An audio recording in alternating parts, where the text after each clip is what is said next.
So the former Uber security chief found guilty of covering up massive 2016 breach. My theory is, my opinion, they made him the fall guy.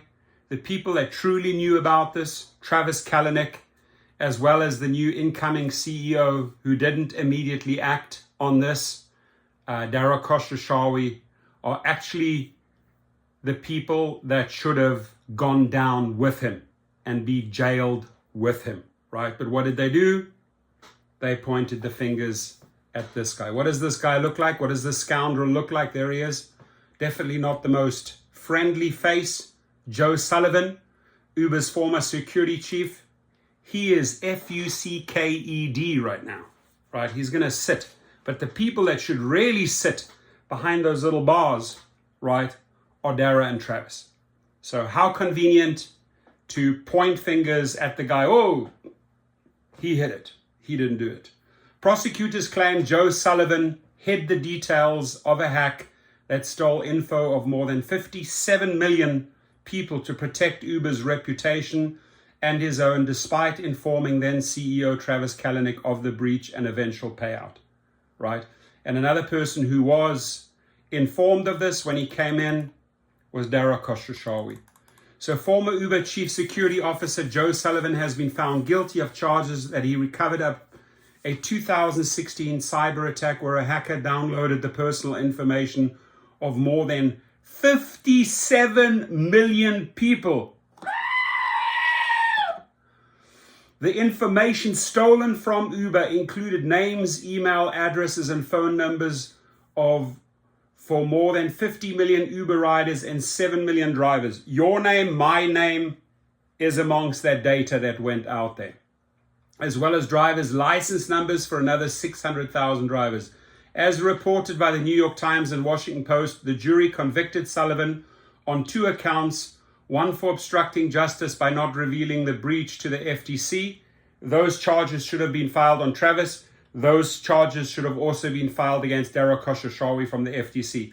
Why, dear FTC, did you let these 2 scoundrels go, right? Why is it that Joe Sullivan is the only fall guy when they all knew? That's my big question mark. And I think it's a valid question mark, right?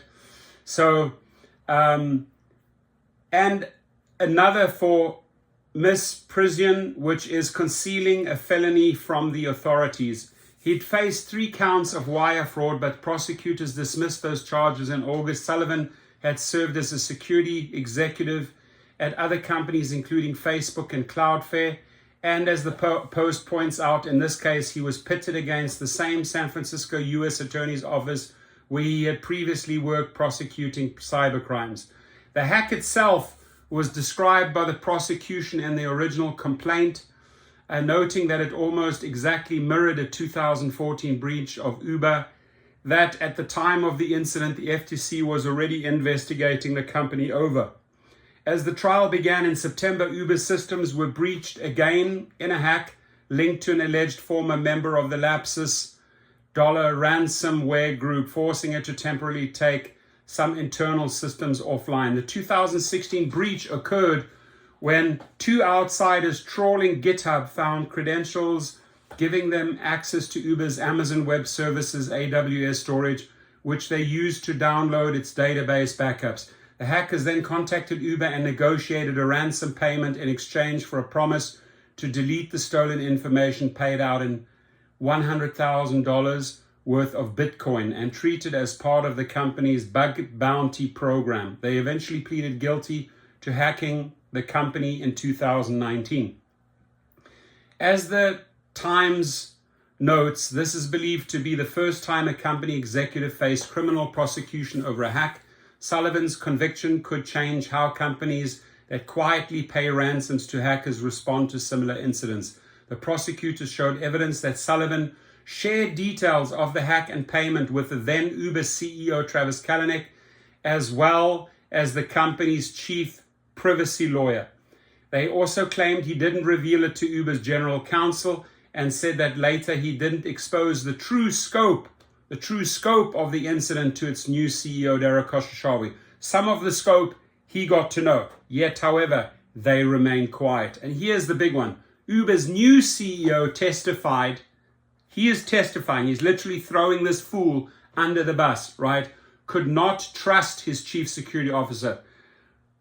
Mr. Dara, I'm telling you right now, just pure psychology 101, you do not trust yourself, right? When you look in your mirror in the mornings, when you brush your teeth, you do not trust yourself, right? To throw other people under the bus, it's a sign of weakness. A man that cannot take responsibility for his actions, tries to cover up, points at other people and says, that's your fall guy, it's a sign of weakness. It's not a man of true character, I can tell you that. So, as the Times noted, this believed to be the first time a company executive faced criminal prosecution. Sullivan shared details of the hack and payment with the then Uber CEO Travis Kalanick, as well as company's chief privacy lawyer. Bloomberg reports that prosecutors argued Sullivan didn't reveal the attack to protect his reputation, as he was supposed to have improved Uber's security after joining the company in 2015. It also reported that Sullivan faces up to 8 years in prison, but is likely to have a far shorter sentence. Under Khosrowshahi, Uber eventually fired Sullivan, publicly admitted the breach, right? You know, after he kept quiet, not saying anything. All the data's out there, all the damage is done, but hang on, they still don't acknowledge it. Only much later. Paid $148 million in civil litigation over the breach to all 50 states and settled its case with the prosecutors this past July, promising full cooperation in the criminal case against Sullivan. On September the 16th, Khosrowshahi testified against him.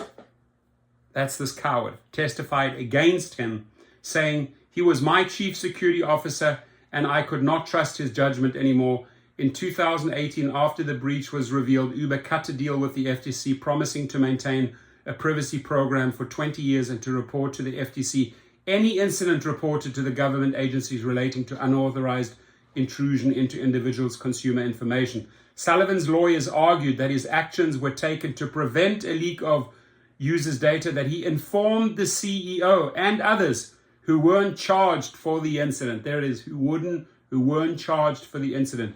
And that his team eventually identified the hackers and got them to sign NDAs under their real names, promising not to leak the information. In a statement given to the Time, Sullivan's lawyer, David Angeli, said, Mr. Sullivan's sole focus in this incident and throughout his distinguished career has been ensuring the safety of people's personal data on the internet.